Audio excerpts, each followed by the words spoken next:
तो नेक्स्ट जो अपना टॉपिक है बेटा, बहुत ही ज्यादा इमोशनल टॉपिक है, जिसका नाम है मोशनल ईएमएफ।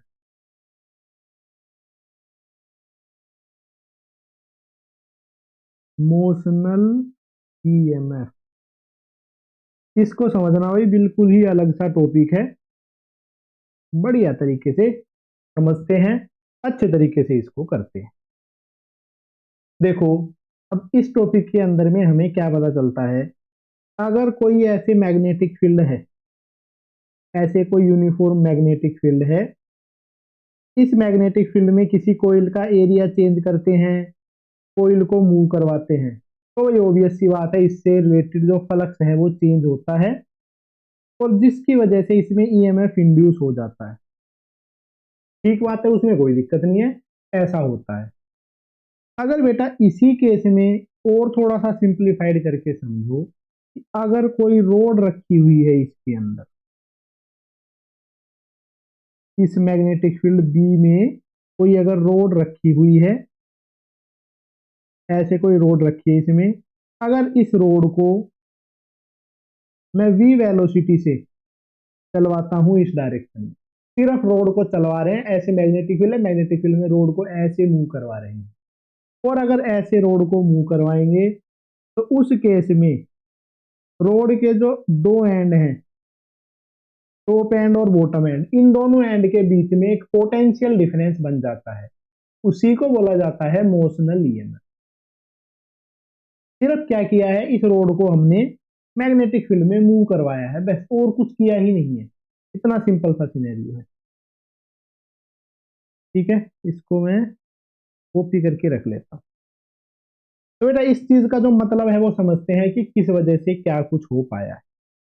ठीक है, तो बेसिक मीनिंग है जो अपने पास में सिंपल तरीका है वो क्या है कि भाई, इसके लिए मैंने कुछ रेल्स कंसीडर कर लिए। ठीक है, ऐसा एक प्लेटफॉर्म बना दिया है, ठीक है, जिनको हमने ऐसे करके कंसीडर कर लिया है,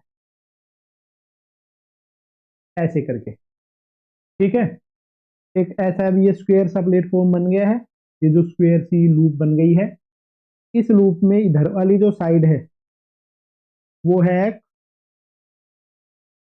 ठीक है, ये वाली जो साइड है ये L ही बन जाएगी। अब जैसे ही ये जो रोड है ये आगे की डायरेक्शन में मूव कर रही होगी, उस केस में क्या होगा, ये जो क्लोज लूप है, इस लूप का जो एरिया है वो चेंज होगा, और बेटा एरिया अगर चेंज होगा तो इसमें ईएमएफ इंड्यूस हो जाएगा। ये इतनी सी बात। ठीक है, किसी भी टी टाइम पे जो अपने पास में ये वाली जो लेंथ थी ये एक्स थी, अब थोड़ा सा ये आगे की डायरेक्शन में बढ़ गई है ये रोड, और ये रोड है डी टी टाइम में इतना सा आगे चली गई।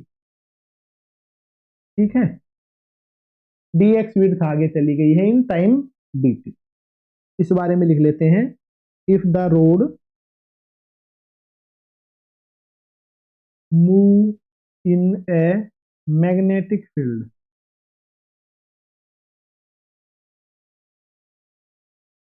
then EMF will be induced across the road। Road के अक्रॉस में EMF इस केस में इंड्यूस हो जाएगी। यही चीज है मैंने जो बतानी है आपको। तो इसमें कितना सा EMF आएगा, इसमें जो EMF आएगा उसका फॉर्मूला क्या हो जाएगा, rate of change of magnetic flux with respect to time. EMF को लिख सकते हैं मैग्नेटिक फ्लक्स, मैग्नेटिक फ्लक्स क्या आ जाएगा, D by d t of magnetic field into area. ठीक है, इधर पे रहने वाला जो मैग्नेटिक फील्ड है वो तो है B, d by d t of area. Magnetic field constant था तो इसलिए उसको बाहर ले आए, सिर्फ एरिया इसके अंदर में रह गया। अब बच्चे एरिया को कैसे लिख सकते हैं, एरिया को लिखा जा सकता है इस वाले स्क्वायर का एरिया, तो इसका है length into breadth, L into जो लेंथ है, जो एल है लेंथ ऑफ रोड, वो भी कांस्टेंट है तो उसको भी बाहर ले आए, बी एल, क्या बच गया है, d x by d t, B L.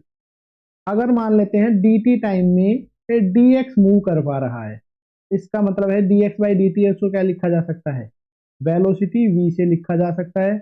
इसका जो ईएमएफ है, इस रोड में जो ईएमएफ डेवलप होगा उसकी वैल्यू बन जाती है बी एल ई। ऐसे इसको समझा जा सकता है। सिंप्लीफाइड मेथड में जो समझना है वो ऐसा ही हो। ठीक है, बहुत बढ़िया, इजी तरीके से हमने इसको समझ लिया। इसको देखो एक और तरीके से बता देता हूं। ठीक है, ये वाला जो तरीका है ये मोस्ट ऑफ यूज किया जा सकता है। ठीक है, ऐसा ये करके बेटा इनवर्ड की डायरेक्शन में मैग्नेटिक फील्ड है, एल लेंथ की रोड है, वी वेलोसिटी से राइट डायरेक्शन में आगे की तरफ बढ़ रही है। तो इसमें हमें ईएमएफ निकालना है। तो अब तक हम ईएमएफ को कैसे निकालते थे? अब तक ईएमएफ को निकाला जाता था d phi by d t, जब भी क्लोज लूप होती है तो ये। ठीक है, ईएमएफ को ऐसे भी निकाला जा सकता है, rate of change of flux पर। मतलब ये जो रोड है ये जैसे जैसे आगे की डायरेक्शन में बढ़ती जाएगी तो कुछ फ्लक्स है, उसको कट करती हुई चलेगी। तो जितने फ्लक्स को कट करेगी टी टाइम में, ठीक है, उसी का डिफरेंशिएशन कर देंगे तो वही ईएमएफ आ जाएगा। ऐसे भी इसको कर सकते हैं। ठीक है, पहले ये रोड यहाँ पे थी, इसको थोड़ी सी देर बाद में ये रोड है ये यहाँ पे पहुंच जाएगी।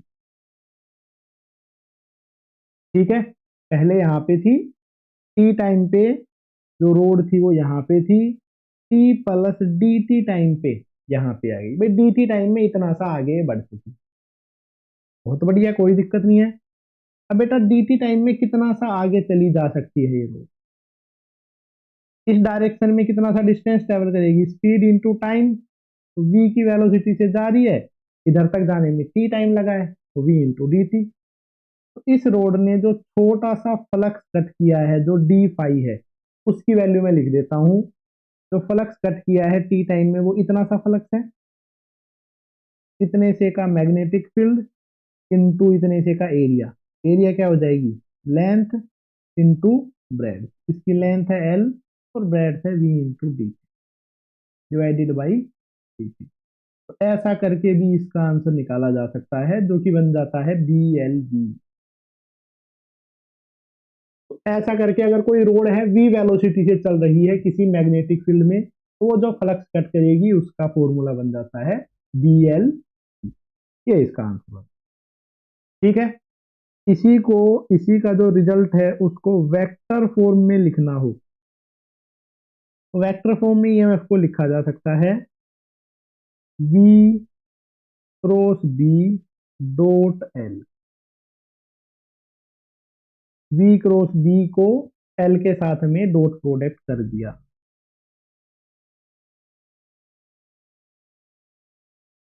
ठीक है, जो वेलोसिटी है वेक्टर है, मैग्नेटिक फील्ड है इनवर्ड की तरफ एक वेक्टर है, साथ साथ में जो l जो लेंथ है उसको भी हम वेक्टर कंसिडर करके चल लेंगे।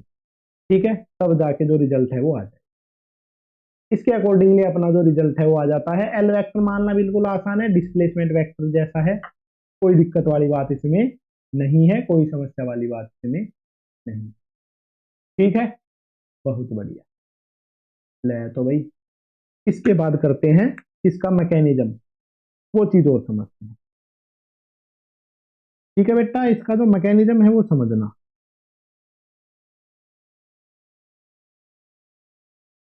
इसका जो मैकेनिज्म है उसको समझना, क्या इसका मैकेनिज्म है।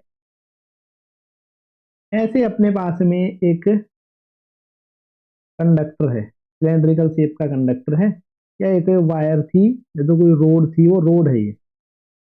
ठीक है, रोड है बेटा, एल लेंथ की रोड है, पता ही है। और ऐसे मैग्नेटिक फील्ड था, यूनिफॉर्म मैग्नेटिक फील्ड, और इस डायरेक्शन में ये जा रही है वी वेलोसिटी। इसी कंसेप्ट को प्रॉपर तरीके से हम कर रहे हैं। कैसे रहेगा प्रॉपर तरीका उसको समझ लेते हैं। भाई क्या दिक्कत है अपने को? देखो तो बेटा, कंडक्टिंग रोड है, वी वेलोसिटी से राइट डायरेक्शन में लेके जा रहे हैं।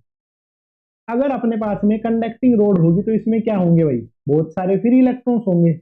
हाँ, ऑब्वियस सी बात है, होने भी चाहिए। तो इसमें बहुत सारे फ्री इलेक्ट्रॉन्स हैं, तो ऐसा ले लेते हैं इसमें कोई भी भाई एक इलेक्ट्रॉन है ना, उसके लिए समझ देता हूँ। एक इलेक्ट्रॉन है बेटा, अगर ये पूरी रोड राइट डायरेक्शन में जा रही है तो इस इलेक्ट्रॉन के पास में वेलोसिटी कहाँ होगी, इस डायरेक्शन में। और इस पे लगने वाला जो मैग्नेटिक फील्ड है वो किस तरफ होगा, अंदर की तरफ। इसके अकॉर्डिंगली v क्रॉस b से इसकी डायरेक्शन निकाली जा सकती है।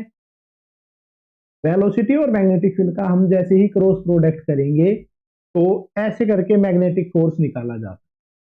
मैग्नेटिक फोर्स का फॉर्मूला याद है, v q into v cross B. Positive charge होता तो v क्रॉस बी से डायरेक्शन आ जाती अपवर्ड, बट क्योंकि इलेक्ट्रॉन है तो इस पे लगने वाला जो मैग्नेटिक फोर्स है वो डाउनवर्ड है। इलेक्ट्रॉन पे जो मैग्नेटिक फोर्स है वो कैसे लगेगा, डाउनवर्ड। v क्रॉस बी से इसकी डायरेक्शन निकाली है जो कि अपवर्ड आ रही है। अब अपने पास में इसके अकॉर्डिंगली जो डायरेक्शन है वो ऐसे करके अपवर्ड आ रही है। वेलोसिटी है इस तरफ, मैग्नेटिक फील्ड है अंदर ऊपर की तरफ में। अपने पास में मैग्नेटिक फोर्स की डायरेक्शन आ रही है पॉजिटिव चार्ज के लिए, इलेक्ट्रॉन पे नेगेटिव है तो डाउनवर्ड है। तो बेटा इसके जितने भी इलेक्ट्रॉन हैं वो नीचे वाली सरफेस पे जाके इकट्ठा हो जाएंगे, और इलेक्ट्रॉन अगर नीचे वाली सरफेस पे चले गए हैं तो इलेक्ट्रॉन की डेफिशिएंसी क्रिएट हो गई है ऊपर वाली सरफेस पे, जिसकी वजह से ऊपर वाली सरफेस पे पॉजिटिव चार्ज आ गया है। तो अब ये रोड है, ये ऐसा बिहेव करने लग गई है जैसे कि कोई बैटरी हो जिसकी पॉजिटिव पोलैरिटी ऊपर है, नेगेटिव पोलैरिटी नीचे है। पॉजिटिव पोलैरिटी है ऊपर, नेगेटिव पोलैरिटी है नीचे, ऐसी बैटरी बन गया है। और इस बैटरी का जो ईएमएफ है उसकी वैल्यू हो जाएगी BLB। तो ऐसे करके हम पोलैरिटी डिटरमाइन करते हैं, तो भाई कौन सी रोड है वो किस तरीके की पोलैरिटी रखने वाली है। ये हमने इस चीज को समझ लिया, बहुत ज्यादा बढ़िया। अब बेटा ये जो ईएमएफ आया है ये किस वजह से आया है, इन चार्ज पार्टिकल के मोशन की वजह से। तो चार्ज पार्टिकल के मोशन की वजह से ये ईएमएफ आया है, तो इसलिए इसको बोला जाता है मोशनल ईएमएफ। तो this EMF is due to motion of charge particle, तो known as मोशनल ईएमएफ। इसलिए इस ईएमएफ को बोला जाता है मोशनल ईएमएफ, क्योंकि ये चार्ज पार्टिकल के मोशन की वजह से आया है। ऐसे करके इसका आंसर निकल किया जाए, बहुत ही ज्यादा बढ़िया। ऐसे करके हम पोलैरिटी को डिटरमाइन कर सकते हैं। वैल्यू इसकी रहेगी BL। चलो तो भाई बहुत बढ़िया, कोई दिक्कत की बात नहीं है, ठीक है। नेक्स्ट इसमें जो केस बन सकते हैं, इसके जो सिनेरियो बन सकते हैं, वो सारे के सारे जो इसके सिनेरियो हैं वो लिखते हैं, और इसके अकॉर्डिंगली इसके कुछ क्वेश्चंस हैं वो करते हैं, ठीक है। तो भाई इतना सा अपने को करना है, मोशनल ईएमएफ के ही बारे में प्रॉपर डिटेल में सारी की सारी चीजें हम पढ़ने वाले हैं। देखो सबसे पहला जो केस है वो करते हैं, केस नंबर 1। केस नंबर ऐसे है, जो वेलोसिटी है वो लेंथ के पैरेलल ही हो। ऐसे अपने पास में है यूनिफॉर्म मैग्नेटिक फील्ड, ये रहा भाई यूनिफॉर्म मैग्नेटिक फील्ड, जो कि इनवर्ड डायरेक्शन में है। क्रॉस का मतलब है मैग्नेटिक फील्ड इनवर्ड की डायरेक्शन में है। इसके अंदर में ये अपने पास में रोड, ये जो रोड है ये L लेंथ की रोड है, इसको V वेलोसिटी से इस डायरेक्शन में चलाया गया, ये है अपने पास में मैग्नेट, ठीक है। अगर ये रोड बेटा इस डायरेक्शन में चलेगी V वेलोसिटी से, लेंथ की ही डायरेक्शन में अगर हम इसको चलाएंगे, तो जैसे जैसे, क्योंकि रोड की जो थिकनेस है वो तो नेग्लिजिबल मान के चलते हैं, तो रोड जैसे जैसे इस डायरेक्शन में जाती हुई जाएगी, तो उस केस में क्या होगा कि ये जो रोड है इसकी थिकनेस इतनी ज्यादा कम है, ठीक है, तो ये कोई भी फ्लक्स को कट नहीं करेगी। अगर कोई भी फ्लक्स को कट नहीं करेगी इससे पास होता हुआ, जो इससे कट होता हुआ ईएमएफ, जो फ्लक्स है वो जीरो हो जाएगा, और इसके अंदर में जो ईएमएफ इंड्यूस होगा उसकी वैल्यू भी क्या बन जाएगी, जीरो बन जाएगी। ऐसा जो भी केस हो जिसमें लेंथ के अलोंग मोशन हो तो ईएमएफ जीरो डेवलप होता है। इसके बाद में लिखने वाले हैं सेकंड केस, केस नंबर 6। अगर बेटा जो कंडक्टर है इस रोड के, मतलब रोड एक टाइप से कंडक्टर है, तो कंडक्टर है मैग्नेटिक फील्ड में मोशन कर रहा है, वो किसी आर्बिट्रेरी शेप का हो। If conductor is of arbitrary shape. अब इस केस में कैसे रहेगा मैग्नेटिक, मतलब ईएमएफ कैसे जनरेट होगा।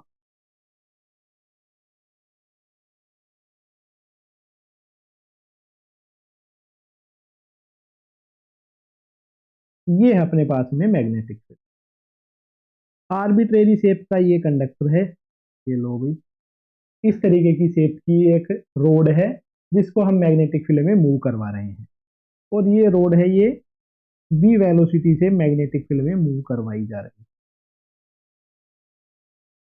इस वेलोसिटी से v वेलोसिटी। तो ऐसा अगर कोई भी केस हो ना, तो उसमें क्या करेंगे, जो रोड है इसके टॉप एंड से लेकर बॉटम एंड तक एक वायर बना देंगे।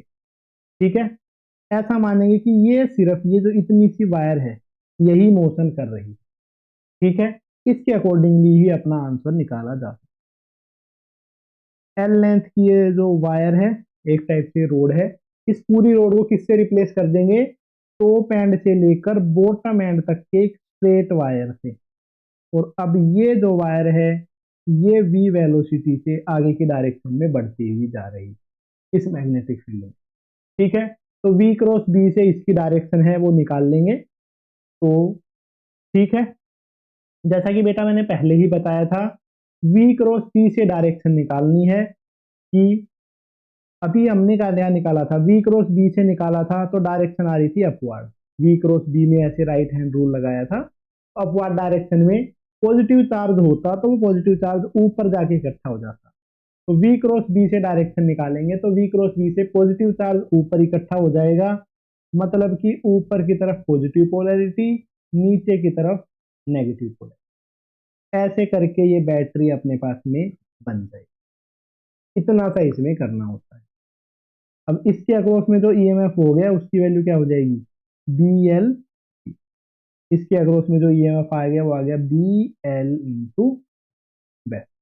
इतना सा इसका आंसर है वो बन जाता है। अगर कंडक्टर आर्बिट्रेरी शेप का हो तब ये सिनेरियो बनता है। इसके बाद में है नेक्स्ट केस, तो वेलोसिटी है वो किसी अलग ही डायरेक्शन में हो तब अपने पास में क्या सिनेरियो बने। इफ वेलोसिटी ऑफ कंडक्टर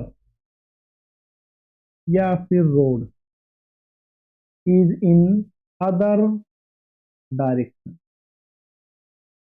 मतलब कि परपेंडिकुलर भी नहीं है, पैरेलल भी नहीं है, बाकी कोई और ही डायरेक्शन है, उस केस में कैसे करके इसका ईएमएफ रहना है। ठीक है, कितना सा इसमें ईएमएफ है वो जनरेट होगा।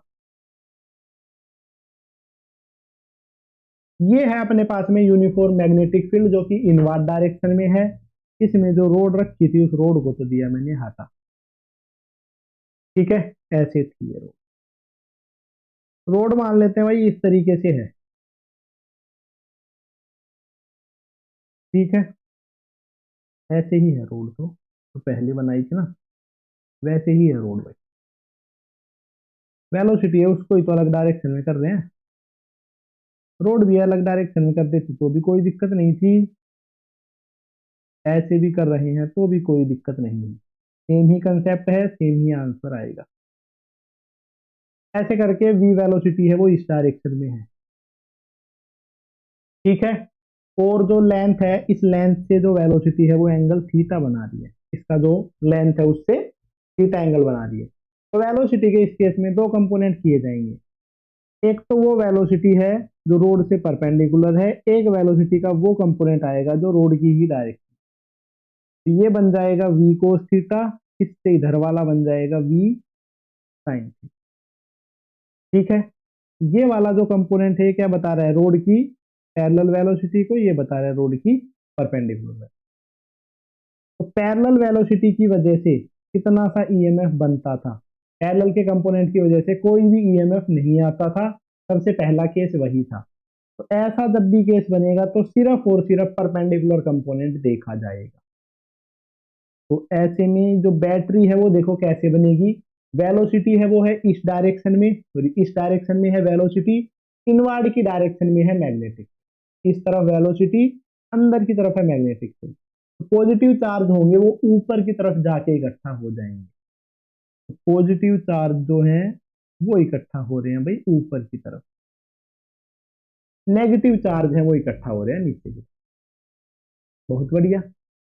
और सिर्फ किस कंपोनेंट की वजह से आएगा, बी एल वेलोसिटी का परपेंडिकुलर कंपोनेंट, मतलब कि बी एल वी साइन। अब ये जो रोड है ऐसी बैटरी के जैसा बिहेव करने लग जाएगी। बहुत बढ़िया, कोई दिक्कत की बात इसमें नहीं है बेटा, ऐसा हमें करना था। बताओ क्या कोई समस्या है, कोई समस्या नहीं है। ठीक। अच्छा, इसके बाद में जो नेक्स्ट केस है, केस नंबर 4। ठीक है, केस तो लिखा है बट ये एक टाइप से क्वेश्चन ही है।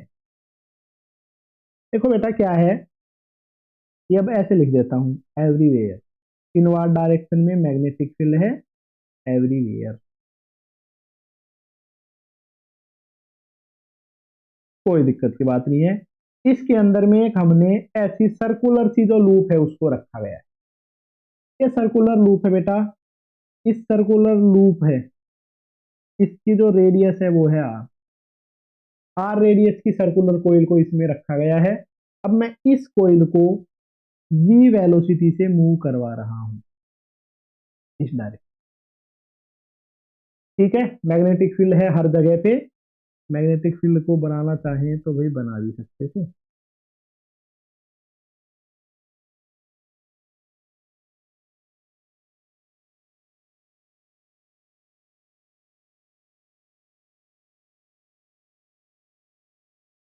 ऐसे करके मैग्नेटिक फील्ड है, इस यूनिफॉर्म मैग्नेटिक फील्ड में v वेलोसिटी से राइट की डायरेक्शन में मूव करती हुई जा रही है इनवर्ड की तरफ मैग्नेटिक। कोई दिक्कत नहीं है, बढ़िया तरीके से लिखा गया। इसके अक्रॉस में ईएमएफ बताना है और इसमें इंड्यूस्ड करंट बताना है। तो देखो इसका केस हम कैसे सोल्व करेंगे। तो इसको मैंने ऐसे दो पोर्शन में डिवाइड कर दिया है। सेंटर से एक लाइन खींच दी भाई, एक लेफ्ट वाला पोर्शन एक राइट वाला। बहुत बढ़िया। लेफ्ट वाला पोर्शन ऐसा है, राइट वाला पोर्शन ऐसा, दोनों आपस में जुड़े हुए हैं। ठीक है, बीच में इसके थोड़ा बहुत गैप भी। ऐसा अपने पास में जो सिनेरियो है वो बन गया है। अब देखो कि लेफ्ट वाला जो पोर्शन है v वेलोसिटी से राइट डायरेक्शन में जा रहा है। तो ऐसा कोई आर्बिट्रेरी शेप का कंडक्टर हो तो उसमें हम क्या करते हैं बेटा, उसके टॉप एंड से बॉटम एंड तक की जो लेंथ है उसको एल लिखेंगे। तो टॉप से बॉटम एंड तक की जो लेंथ है वो बन जाएगी इसकी 2r, जिसको कि एल से लिखा जाता है। तो ये जो है इतना सा पोर्शन है, कैसा बिहेव करेगा, एक बैटरी के जैसा। इस बैटरी की पोलैरिटी कैसे पता चलेगी भाई, इस डायरेक्शन में जा रही है, अंदर की तरफ मैग्नेटिक फील्ड है, तो अपने राइट हैंड की फिंगर्स को अंदर की डायरेक्शन में कर्ल करेंगे, तो थंब ऊपर की तरफ पॉइंट हमें कर रहा है। ठीक है, तो ऊपर की तरफ पॉजिटिव पोलैरिटी, नीचे की तरफ नेगेटिव पोलैरिटी, ऐसे इसकी पोलैरिटी बन जाएगी। और ये कितने से ईएमएफ की बैटरी बन जाएगी, E is equal to B L into v. Left वाली जो बैटरी है उसका ईएमएफ ये बन सकता है। राइट वाला जो पोर्शन है ये भी भाई राइट इसी डायरेक्शन में जा रहा है, राइट ही डायरेक्शन में जा रहा है, मैग्नेटिक फील्ड इसका भी इन्वॉल्व है। इसकी पोलैरिटी बनेगी तो ऐसी। इतनी इस रोड की टॉप एंड से लेकर बॉटम एंड तक की सीधी वायर में बनाऊं, बहुत बढ़िया। तो उसकी लेंथ क्या बनेगी 2r, तो इसका भी ईएमएफ क्या बन जाएगा, E is equal to B into 2r into B. ठीक है, और इस तरफ से भाई दोनों से दोनों कनेक्ट। ये बन गया अपने पास में सिनेरियो। ठीक है बेटा, इसका मतलब है कि दो बैटरी हैं सेम ईएमएफ की, हमने पैरेलल में कनेक्ट करी हुई है। ठीक है, तो टॉप से लेकर बॉटम एंड के बीच का पोटेंशियल डिफरेंस पूछा जाए। ठीक है, तो उस केस में क्या है कि एक बैटरी इधर है, एक बैटरी इधर है, दोनों की दोनों ऊपर से नीचे ऐसे लगी हुई है। ठीक है, तो दोनों बैटरी अगर पैरेलल में है तो पैरेलल में ईएमएफ सेम रहता है। इसका आंसर क्या आ जाएगा, B into 2r into v. इसमें जो ईएमएफ डेवलप होगा टॉप और बॉटम एंड के बीच में, उसकी वैल्यू इतनी थी। ठीक है, तो ये बहुत बढ़िया चीज आ गई है। अब बेटा इसमें करंट कितना फ्लो करेगा, तो देखो इसका पॉजिटिव इसके पॉजिटिव के साथ में कनेक्टेड है, एक दूसरे की पोलैरिटी को कैंसिल आउट करके, तो जो करंट बन जाएगा इस केस में इंड्यूस्ड करंट, वो बन जाएगा 0। ऐसा इसका आंसर है वो बन जाता है। ये चीज हमें पहले भी पता थी, इंड्यूस्ड करंट क्योंकि 0 आएगा। बेटा यूनिफॉर्म कोई अपने पास में मैग्नेटिक फील्ड में किसी रिंग को मूव करवाते हैं कांस्टेंट वेलोसिटी से, तो इंड्यूस्ड ईएमएफ कितना आता है, 0। इस बारे में पहले भी आपको पढ़ाया गया है। देखो कि इस पे बेस्ड ये क्वेश्चन बताया था ना मैंने, ये वाला देखो, ये वाला पहले वाले क्वेश्चन तुमने पढ़ रखे हैं, इससे पहले की वीडियो देख रखी है, तो ये चीज निकालना अपने लिए बिल्कुल ही सिंपल, साधारण और स्वच्छ इसका आंसर बनेगा। मैग्नेटिक फील्ड है वो, करंट, इंड्यूस्ड करंट, सब कुछ लिख के हमने प्रॉपर आंसर निकाल लिया है। ठीक है भाई, तो ऐसा करके कोई भी आंसर है उसको निकाला जा सकता है। ठीक है, इसके बाद में इस पे बेस्ड कुछ क्वेश्चंस हैं उनको करते हैं।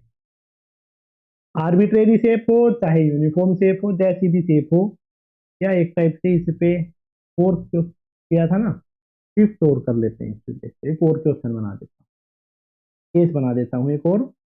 इस केस को समझ लो पहले, उसके बाद में उससे अगले क्वेश्चन है उनको करते रहेंगे।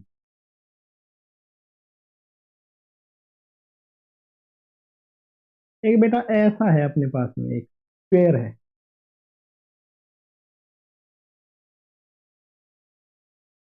ठीक है, एक स्क्वेयर है जिसको हम v वेलोसिटी से इस डायरेक्शन में चला रहे हैं। इसकी जो लेंथ है उसकी वैल्यू है l। ठीक है, स्क्वेयर की जो साइड है उसकी वैल्यू कितनी है भाई, l है स्क्वेयर की साइड की वैल्यू।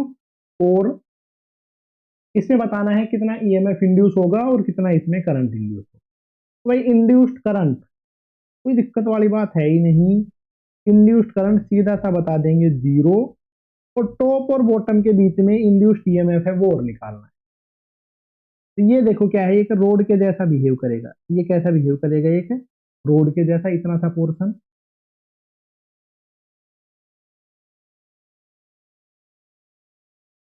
इतना सा पोर्शन एक रोड के जैसा बिहेव करेगा, जिस रोड की लेंथ है l और वो भी वेलोसिटी से जा रही है। तो ये कैसा लगेगी कि भाई ये एक बैटरी है। ठीक है, सेम बेटा राइट साइड वाली। ठीक है, v वेलोसिटी से जा रहा है, b है अंदर की तरफ, v क्रॉस b से इसका पता चलेगा पॉजिटिव चार्ज के मोशन का। तो पॉजिटिव चार्ज ऊपर की तरफ मोशन करेंगे, थंब से उसका मोशन पता चल रहा है। तो जो पॉजिटिव चार्ज है वो ऊपर इकट्ठे हो जाएंगे, नेगेटिव चार्ज नीचे, पॉजिटिव चार्ज ऊपर, नेगेटिव चार्ज नीचे, ऐसे इसका ईएमएफ बन जाएगा। ये वाली जो रोड है ये उसी डायरेक्शन में जा रही है v वेलोसिटी से जिस तरफ इसकी लेंथ है, तो कोई भी फ्लक्स को कट नहीं करेगी, ईएमएफ 0, ईएमएफ इसका 0। तो इसका जो ईएमएफ है वो बन जाएगा बी एल वी, इसका ईएमएफ बन जाएगा बी एल वी।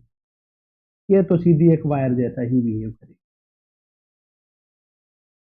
ठीक है बेटा, दो बैटरी हैं पैरेलल में लगी हैं, टॉप और मतलब लेफ्ट और राइट में, क्या आंसर आ जाएगा, EMF is equal to BLV। Net EMF हमने निकाल लिया है, बताओ क्या ही दिक्कत है? कोई दिक्कत नहीं है, समझदारी से इस क्वेश्चन को हमने सोल्व कर लिया। चलो ठीक बेटे, अब करते हैं इस पे बेस्ड अलग अलग टाइप के बेहतरीन टाइप के कुछ क्वेश्चन। वो वाले क्वेश्चन हैं उनको समझते हुए करना। चलो तो भाई क्वेश्चन देखो बेटा कैसे कैसे हैं, उसके अकॉर्डिंगली आंसर भी निकालना है कैसे कैसे बनते हैं। ये है बेटा अपना next question. A rod AB slides on V-shaped wire with speed V in magnetic field B. B magnetic field में इस तरीके से मूव कर रही है। जो OA है और जो OB है बेटा, दोनों की लेंथ है L। क्या गिवन है? OA और OB है, उनकी लेंथ गिवन है। ठीक है, इसमें अंदर की डायरेक्शन में इनवर्ड डायरेक्शन में मैग्नेटिक फील्ड B गिवन है। बहुत बढ़िया। ठीक है, तो बेटा ये अपने पास में क्या बन गया है? एक राइट एंगल ट्राइंगल, ये एंगल जिसमें 90 डिग्री। इसमें ये वाली साइड क्या बन जाएगी? √2L नहीं बन जाएगी? रुको जरा, सामने वाली जो साइड है उसकी वैल्यू क्या बन जाएगी? √2L। ठीक है, वेलोसिटी से परपेंडिकुलर वाली जो लेंथ है वो हमने देखनी है, बाकी चाहे कैसी भी शेप हो, सिर्फ ये वाला जो है ये देखना हो। ठीक है, तो इस केस में जो ईएमएफ रहेगा उसकी वैल्यू क्या हो जाएगी? B × √2L × V। ठीक है, √2BLV, और आंसर क्या दे रखा है? √NBLV। इसका मतलब है जो √2 है वही √n है, इसका मतलब n की वैल्यू है। इतना सा है क्वेश्चन। ठीक है, तो ऐसा कोई भी क्वेश्चन आए इतना सा आसान तरीके से ही उसको कर देना है आपको। तो इसमें ज्यादा कुछ कंफ्यूजन है वो नहीं रखना है। अगला जो क्वेश्चन है वो देखो,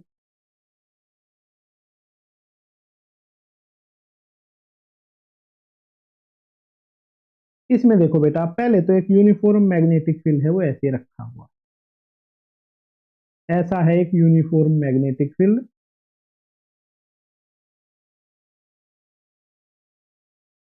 इस यूनिफॉर्म मैग्नेटिक फील्ड में एक ऐसी शेप का कंडक्टर है, ऐसी शेप का कंडक्टर मान लो, चाहे ऐसी शेप की कोई फ्रेम है, ऐसी शेप की।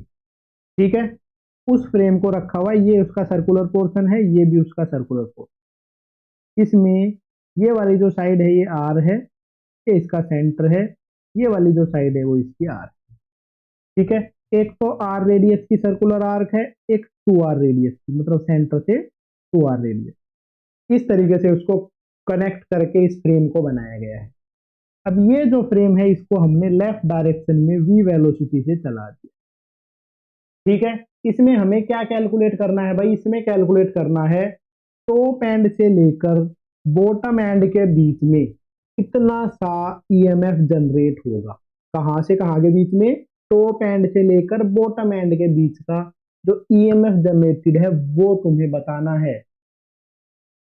क्या क्वेश्चन है? Find out EMF induced between,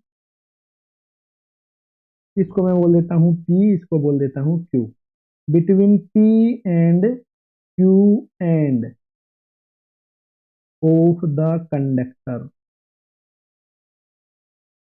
जो कंडक्टर है इसके P और Q एंड के बीच का ईएमएफ।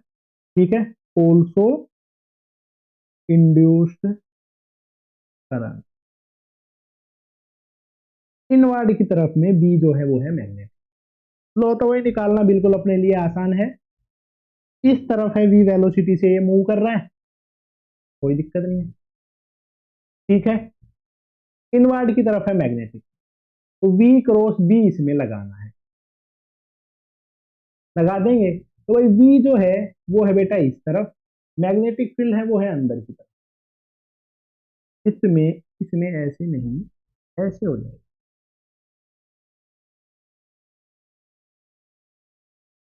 ऐसे नहीं बेटे, इसकी जो डायरेक्शन है ना, बना के दिखाता हूं। इस तरफ है वेलोसिटी, ठीक है, अंदर की तरफ है मैग्नेटिक फील्ड, अंदर की तरफ है मैग्नेटिक। वेलोसिटी है ऐसे, मैग्नेटिक फील्ड है अंदर की तरफ। डाउनवर्ड डायरेक्शन में पॉजिटिव पोलैरिटी आ जाएगी। पॉजिटिव चार्ज है वो किस तरफ मूव कर जाएंगे, डाउनवर्ड डायरेक्शन में। तो जो पॉजिटिव पोलैरिटी है वो किधर आएगी, डाउनवर्ड डायरेक्शन में। जिस बच्चे ने भी इससे पहले वाला चैप्टर देख रखा है तो डायरेक्शंस का तो उसको कोई कंफ्यूजन है ही नहीं, उसमें प्रॉपर तरीके से डायरेक्शंस बताई गई है। ऐसे इसकी पोलैरिटी आ जाएगी पॉजिटिव नेगेटिव। तो टॉप एंड से बॉटम एंड तक का लेंथ ही तो देखनी है। तो जो एल है, ई की वैल्यू क्या बन जाएगी, बी। टॉप से लेकर बॉटम तक का जो डिस्टेंस है क्या हो जाएगा, 4r इंटू जो ईएमएफ इसमें इंड्यूस होगा उसकी वैल्यू हो जाएगी 4 into B into r into 4। Close है तो इंड्यूस्ड करंट कितना हो जाएगा, 0। इंड्यूस्ड ईएमएफ हो जाएगा। ये अपने पास में आंसर आ गए हैं इंड्यूस्ड करंट के और इंड्यूस्ड ईएमएफ। बहुत ज्यादा बढ़िया आंसर, कोई दिक्कत वाली बात इसमें नहीं है। ठीक है बेटा, चलो तो अच्छे तरीके से इन दोनों के जो आंसर है वो हमने लिख लिए हैं। ऐसा कोई भी क्वेश्चन आए, सब क्वेश्चंस को इसी सेम अप्रोच से किया जा सकता है। डन है यहां तक का। चलो, और इस पे बेस्ड कुछ क्वेश्चंस हैं वो और करवाता हूं तुम्हें। नेक्स्ट क्वेश्चन है बेटा ये, A metal wire is placed between pole of magnet। एक मैग्नेट है, एन पोल है, नॉर्थ पोल साउथ पोल, उनके बीच में एक वायर को रखा गया है, ये है metal wire. The wire can be move in each of 3 direction, OP, Q R और एस टी। इन डायरेक्शंस में ये जो है वायर ये चल सकती है। ठीक है, ओपी का मतलब है पूरी वायर ऊपर की तरफ चली जाए या नीचे की तरफ। ठीक है, दूसरा अपने पास में वायर इधर चली जाए या इधर चली जाए, एक ये वायर इधर चली जाए। ठीक है, तो किस केस में, in which direction must wire move to induced EMF across the end of wire. Wire के एंड पे ईएमएफ इंड्यूस करने के लिए किस तरफ उसको मूव करना पड़ेगा। तो बेटा सबसे पहले तो इसमें मैग्नेटिक फील्ड की बात करें तो मैग्नेटिक फील्ड साउथ पोल से नॉर्थ पोल के बीच में यूनिफॉर्मली एस्टेब्लिश हो रहा होगा। चलो बहुत चीज क्लियर है। तो बेटा मैग्नेटिक फील्ड की तरफ मूव करेंगे तो भी कोई फ्लक्स में कट नहीं आएगा, तो एस टी वाला जो आंसर है वो अपने पास में गलत हो जाता है। ठीक है, एस या टी डायरेक्शन के अलोंग में मूव करने पे कोई भी फ्लक्स में कट नहीं होगा। वायर के अलोंग मूव करने से भी कोई भी फ्लक्स में कट नहीं होगा। तो क्यू और आर इन डायरेक्शंस में भी कोई भी ईएमएफ इंड्यूस नहीं होगा। ठीक है, ओपी डायरेक्शन है, ये जो वायर है इसको ऊपर की तरफ मूव करवा दूं, ऐसे ऊपर की तरफ ये मूव करते हुए चले, तब उसमें ईएमएफ इंड्यूस होने हो सकता है। ठीक है, तो ओपी वाले केस में ही ईएमएफ इंड्यूस होगा। बस इतना सा इसका केस, सिंपल सा केस है, ज्यादा कोई दिक्कत वाली बात है ही ना। ठीक है, केस हमने बिल्कुल इसका कर लिया है, आसान तरीके से इसको किया है, कुछ भी इसमें मुश्किल नहीं था। इसके बाद में करते हैं बेटा नेक्स्ट केस। नेक्स्ट केस क्या है, EMF induced across a rotating straight conductor. कोई रोटेटिंग स्ट्रेट कंडक्टर है, उसके अक्रॉस में कितना सा ईएमएफ इंड्यूस्ड होगा, ये चीज हमें कैलकुलेट करनी है। कोई एक सीधा कंडक्टर है बेटा, स्ट्रेट कंडक्टर है, उसको अगर हम रोटेट करने लग जाएं, जैसे ये एक रोड है, इसको मैं रोटेट करने लग जाऊं मैग्नेटिक फील्ड में, तो उस केस में कितना सा इसमें ईएमएफ है वो इंड्यूस्ड होगा, ये चीज हम निकालने वाले। बात समझ में आ गई, आ गई। तो बेटा सबसे पहले तो बनाएंगे यूनिफॉर्म मैग्नेटिक फील्ड। इस यूनिफॉर्म मैग्नेटिक फील्ड में ही अपना जो कंडक्टर है वो मूव करने वाला है।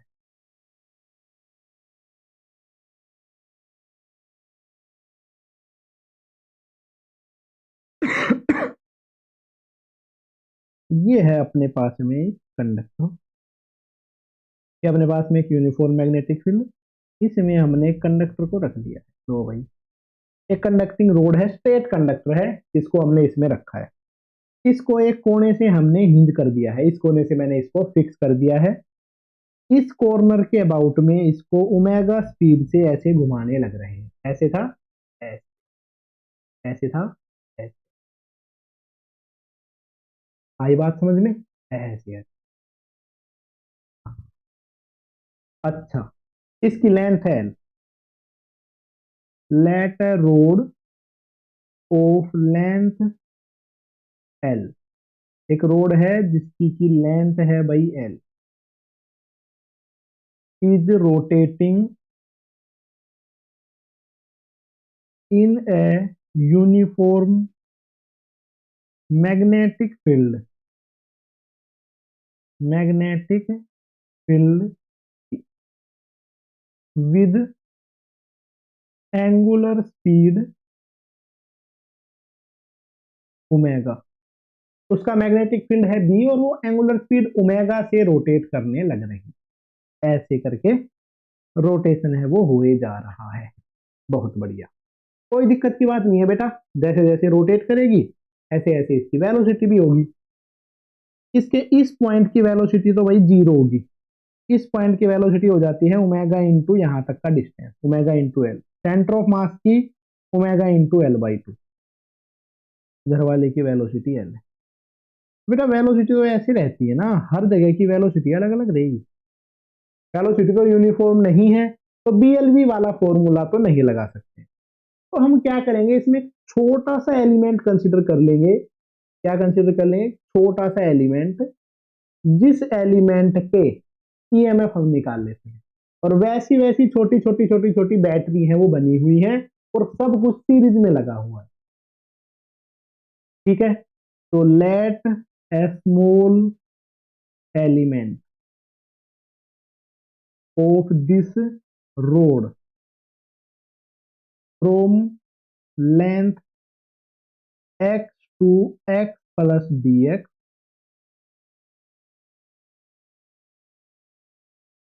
From one from rotating and.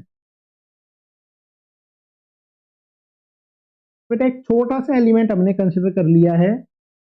इतना छोटा सा एलिमेंट है वो हमने कंसिडर किया है, जो कि इस एंड से x से लेकर x प्लस dx डिस्टेंस तक है। ठीक है, तो ये जो एलिमेंट है, ये जो छोटा सा एलिमेंट है, इसकी विड्थ कितनी बन जाएगी? अब इस छोटे से एलिमेंट है, इसकी विड्थ हो जाएगी dx। अब देखो बेटा, रोड अगर ऐसे रोटेट कर रही है तो इसकी जो टेंजेंशियल वेलोसिटी है इस डायरेक्शन में होगी, इसकी वेलोसिटी है वो इस डायरेक्शन में होगी। देखो बेटा, रोड है अपने पास में, जैसे ही रोटेट करती है ऐसे ऐसे करके रोड घूम रही है, तो ऐसे करके ये रोड ऐसे घूम रही थी ना, इसके इतने से एलिमेंट की वेलोसिटी इस तरफ होगी क्योंकि ऐसे करके घूम रही थी। ऐसा है ये। तो इसकी जो वेलोसिटी है वो भी लिख ली है, और इसका जो ईएमएफ है वो लिखते हैं। ईएमएफ डेवलप, इतने छोटे से एंड पे जो ईएमएफ डेवलप होगा एक बैटरी के जैसा बिहेव करेगा। अब इस बैटरी की पोलैरिटी भी देखनी है भाई, ये भी बहुत बढ़िया बात है। बेटा बैटरी की पोलैरिटी देखो हम कैसे देखेंगे। वेलोसिटी तो है ऊपर की तरफ और मैग्नेटिक फील्ड है अंदर की तरफ। वेलोसिटी है ऊपर और इस प्लेन में मैग्नेटिक फील्ड है अंदर की तरफ, तो इस तरफ पॉजिटिव चार्ज चले जाएंगे, तो इस डायरेक्शन में जो है पॉजिटिव पोलैरिटी बन जाए। ठीक है, तो इस डायरेक्शन में पॉजिटिव पोलैरिटी है वो बन गई, पॉजिटिव एंड नेगेटिव। छोटा सा जो ये है, इसके अक्रॉस में जो ईएमएफ डेवलप होगा उसको डीई लिखेंगे। उसकी वैल्यू हो जाएगी बी इंटू इसकी length into B, B into d x into B. अब बेटा ये अपने पास में इस जगह पे वेलोसिटी कितनी सी होगी? तो देखो अगर कोई सर्कुलरली घूम रहा हो तो वेलोसिटी क्या हो जाती है? ओमेगा इंटू आर, तो B into d x. Omega बहुत बढ़िया है, इधर तक का जो डिस्टेंस है, जो पॉइंट ऑफ रोटेशन है उधर से यहाँ तक का डिस्टेंस, उसको ही आर बोला जाता है, उसको मैंने लिखा। तो जो डी है, स्मॉल ईएमएफ डेवलप हुआ है, उसकी वैल्यू आ गई। ठीक है, अब इसको कर देते हैं इंटीग्रेट ताकि टोटल ईएमएफ आ जाए। टोटल ईएमएफ आ जाएगा बी ओमेगा तो है कांस्टेंट, इधर पे है एक्स, अब बेटा x की वैल्यू कहाँ से कहाँ तक है? यहाँ पे तो थी x की वैल्यू x से लेकर x प्लस डी है। लेफ्ट वाले एंड को बढ़ाते बढ़ाते बढ़ाते बढ़ाते बढ़ाते बढ़ाते कहाँ पे आ गया? जीरो पे। राइट वाला एंड दूर जाते जाते जाते जाते जाते जाते कहाँ तक चला गया? एल। ये हो जाता है जीरो टू, यहाँ पे बन जाता है बी ओमेगा, एक्स की पावर है वन तो हो जाता है एक्स की पावर टू बाई टू, इसका इंटीग्रेशन लिमिट है जीरो टू एल। तो B omega L square by two, इतना सा आंसर आ जाता है इसमें जो ईएमएफ जनरेट हुआ है उसका। B omega L square divided by to,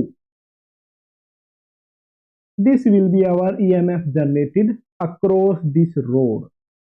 इस रोटेटिंग कंडक्टर के अक्रॉस में कितना सा ईएमएफ जनरेट हुआ है उसका।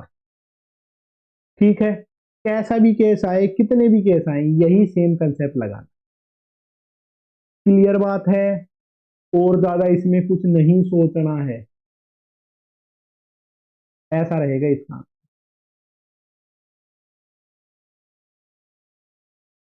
चलो तो भाई बहुत बढ़िया है, इसको हमने लिख लिया है बेटा, जिसका आंसर आ गया है B omega L square divided by. चलो तो अब इस पे बेस्ड कुछ क्वेश्चंस हैं, उनको हम कर लेते हैं। तो इसी पे बेस्ड अगला जो क्वेश्चन है वो क्या है? देखो तो बेटे, a rod of length L is rotating in uniform magnetic field B about center। ऐसी है बेटा एक रोड, उसके सेंटर के अबाउट में उसको हम रोटेट करने लग रहे हैं। इस तरीके से ये रोड है ओमेगा की रेट से रोटेट करते हुए जा रही है। तो सेंटर से इस तरफ की जो लेंथ है वो होगी एल बाई टू, और सेंटर से जो इस तरफ है इसकी लेंथ होगी वो होगी एल बाई। तो इस तरीके का अपने पास में सिनेरियो बनेगा। तो इसमें बताना है इसके जो एंड है, एंड ए और एंड बी, इन दोनों के अबाउट में इसमें कितना सा ईएमएफ जनरेट होगा। Find out EMF induced across end A and B, A और बी के बीच में कितना सा ईएमएफ इंड्यूस होगा। तो ये अगर क्वेश्चन हो तो इसको हम किस तरीके से करेंगे? ठीक है, तो बच्चे यहां तक तो अपने पास में आंसर सेम ही आएगा इधर तक में, बस इसमें लिमिट पुट करने की दिक्कत रहेगी। यहाँ पे अगर ओरिजिन मानते हैं तो इस तरफ है माइनस एल बाई टू और इस तरफ है प्लस एल बाई टू। इसमें जो ईएमएफ बन जाएगा ए और बी के बीच में, तो उसका आंसर आ जाएगा B omega half B omega x square, और लिमिट जो है वो होगी माइनस एल बाई टू से लेकर प्लस एल बाई टू।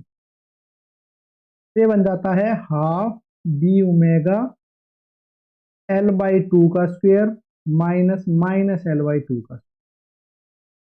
ठीक है, तो एल बाई टू का स्क्वेयर हाफ बी ओमेगा, तो ये हो जाता है एल स्क्वेयर बाई फोर, और माइनस इसका माइनस का स्क्वायर करेंगे तो भी प्लस हो जाएगा, तो ये बन जाएगा एल स्क्वायर बाई। ए और बी के बीच में जो ईएमएफ रहेगा उसकी वैल्यू भी कितनी आ जानी है? जीरो ही आ जानी है। तो ऐसा इसका आंसर बन। इसके बाद में देखो, इसी पे बेस्ड और क्वेश्चन करता हूं। ऐसे है एक रोड, ठीक है, इस तरफ की लेंथ है भाई एल बाई फोर, इस तरफ की लेंथ है थ्री एल बाई फोर। ये है ए, ये है बी। अगर इसको ओमेगा के रेट से रोटेट किया जा रहा है इसे, तो इसमें ए और बी वाले एंड के बीच में कितना सा ईएमएफ आ जाएगा। Find out EMF generated across A and B. जो ए है और जो बी है इनके अक्रॉस में कितना सा ईएमएफ जनरेट होगा। क्या कर लेंगे? Half B omega x square limit put करते हैं -L/4 से लेकर +3L/4, ये इसकी लिमिट हो गई है। बस अब तो अपने लिए आसान है, 1/2 B omega,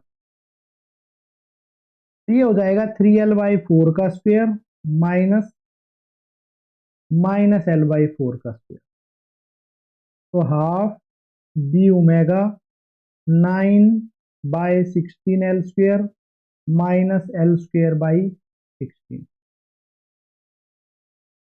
half B omega L²/16 को तो कॉमन ही ले लिया, तो ये बच गया 9 - 1, 9 - 1 बच जाता है बेटा 8, 8/2 बी ओमेगा L²/16, तो 16 इससे कैंसिल हो जाएगा 8 से 2 पे, तो आंसर आ जाता है 1/4 बी ओमेगा एल। ऐसे करके अपना जो आंसर है वो आ जाता है। इतना सिंपल सा क्वेश्चन था जो कि हमने आसान वर्ड्स में कर लिया है। अगला जो अपने पास में है क्वेश्चन वो करते हैं इसी पे बेस्ड। नेक्स्ट क्वेश्चन ही कर लो। कोई अपने पास में बाईसाइकिल है, ठीक है, बाइसिकल है, इस तरीके से है, ऐसे है बाइसिकल, इसकी जो एक स्पोक है, एक जो ताड़ी है साइकिल की टायर की, वो है ओमेगा, और साइकिल का टायर एक जो है ताड़ी उसकी रेडियस है आर, और साइकिल का जो टायर है वो ओमेगा रेट से रोटेट कर रहा है, ठीक है। ये जो बाहर वाला जो होता है ना इतना सा पोर्शन, इसको बोला जाता है बेटा रिम, और जो सेंट्रल वाला पोर्शन है उसको बोला जाता है सेंटर, ठीक है, और एक जो ताड़ी होती है उसको बोला जाता है स्पोक, ठीक है। तो ये है centre. Find out EMF between centre and spoke,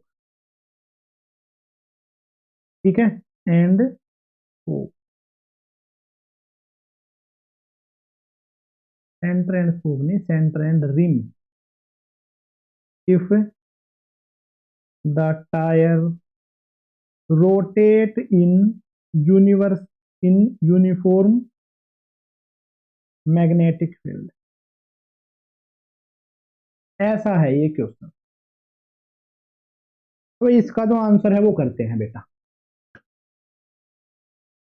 देखो इसका आंसर अपने पास में क्या आ जाएगा, ईएमएफ है उसकी वैल्यू आ जानी है half B omega r square, इसका मतलब है एक रोड जो है वो ही रोटेट कर रही है ओमेगा के रेट से, आर लेंथ की रोड है जो, ठीक है बेटा। सारी की सारी रोड है, सब के सब एक बैटरी जैसी बिहेव करेंगी, और सब के सब आइडेंटिकल बैटरीज रहेंगी, तो इसमें यहाँ का जो पोटेंशियल है और इधर का जो पोटेंशियल है, इनका डिफरेंस है वो एक के बराबर ही निकल के आएगा, तो कोई दिक्कत वाली बात नहीं है।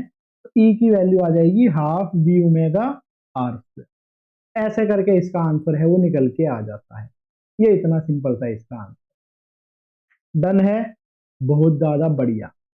अब करते हैं इन पे बेस्ड कुछ और कंसेप्ट, अगर जो कंसेप्ट हैं उसके अकॉर्डिंग, ठीक है। एक और एग्जांपल देखो बच्चे, ऐसे है अपने पास में एक लाइन, इससे आगे यूनिफॉर्म मैग्नेटिक फील्ड एग्जिस्ट कर रहा है, इससे आगे वाले रीजन में क्या एग्जिस्ट कर रहा है, एक यूनिफॉर्म मैग्नेटिक फील्ड जिसकी वैल्यू है बी। अब इसके अंदर में इस तरीके से है अपने पास में एक फ्रेम,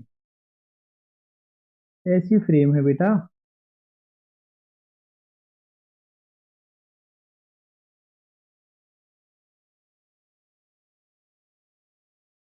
कितनी सी फ्रेम है इसके अंदर,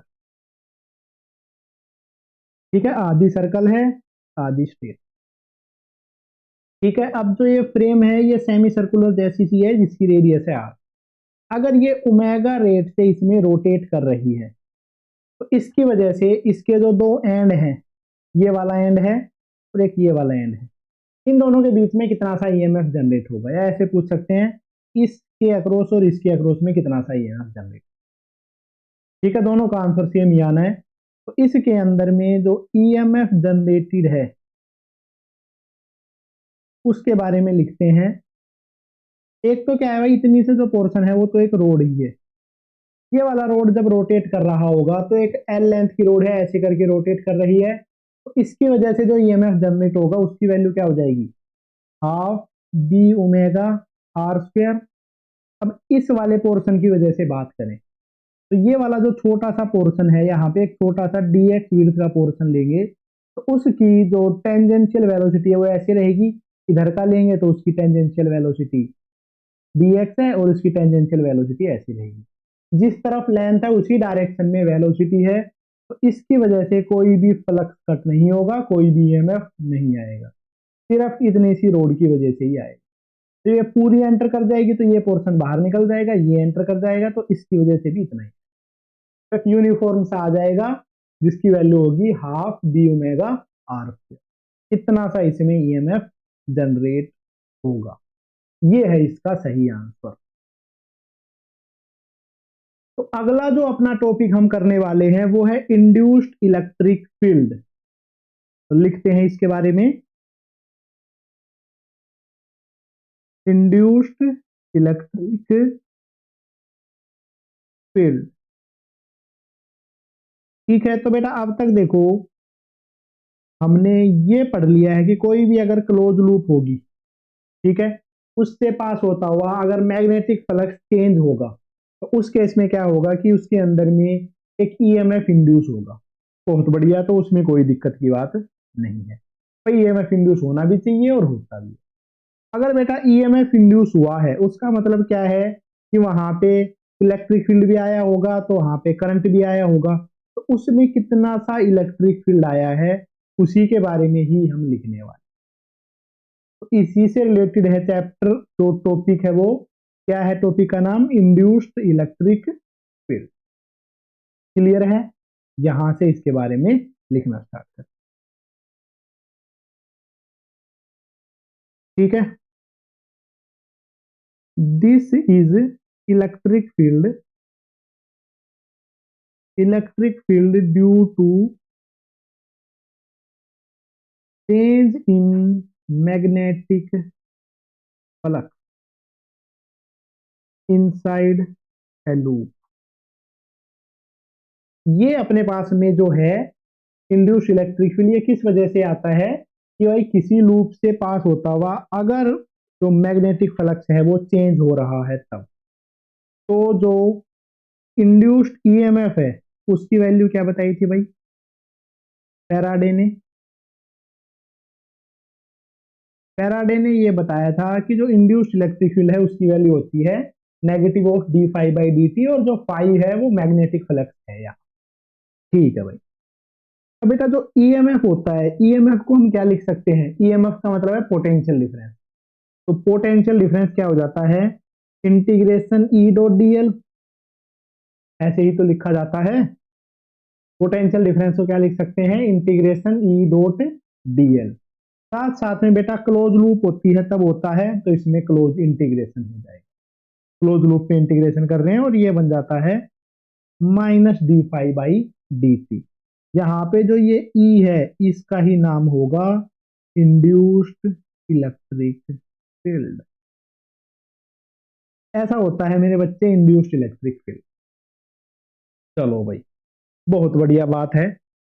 तो अब इस पे बेस्ड कुछ क्वेश्चंस करते हैं, कुछ इसके कंसेप्ट करते हैं, जिससे कि इसकी क्लियरिटी हमसे हो जाए। ठीक है, तो एक क्वेश्चन करते हैं, एक क्वेश्चन है वही अपने पास में काफी है। तो क्वेश्चन देखो बेटा, there exist a uniform magnetic field,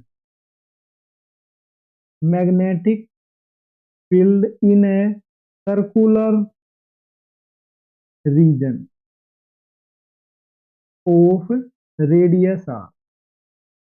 एक सर्कुलर रीजन है जिसकी रेडियस है कैपिटल आर, उसके अंदर में एक यूनिफॉर्म मैग्नेटिक फील्ड एग्जिस्ट कर रहा है। यूनिफॉर्म मतलब कि पोजीशन के साथ में जो चेंज नहीं हो रहा है, ऐसा मैग्नेटिक फील्ड एग्जिस्ट कर रहा है। ठीक है, B is equal to B naught, ये वो मैग्नेटिक फील्ड है जो कि एग्जिस्ट कर रहा है। ठीक है, अपने पास में क्या कंसेप्ट है इसमें, find out induced electric field, electric field due to this magnetic, इस मैग्नेटिक फील्ड की वजह से जो इंड्यूस्ड इलेक्ट्रिक फील्ड हुआ है वो हमें कैलकुलेट करना है अलग अलग सिनेरियोज में। तो वही चीज हम कैलकुलेट कर रहे हैं कि भाई कोई कोइल है, उसको उसके अंदर रखें, उसको बाहर रखें, उसको उसकी सरफेस पे रखें, इन सब केसेस में इंड्यूस्ड है उसकी वैल्यू हमें बतानी। ठीक है बेटा, इंड्यूस्ड इलेक्ट्रिक फील्ड के लिए जो फॉर्मूला है पहले तो वो लिख देता हूं, E dot d l is equal to minus d phi by d t. यहाँ पे जो फ्लक्स है वो मैग्नेटिक है तो इसलिए डीबी से लिख दिया है। करते हैं केस नंबर 1।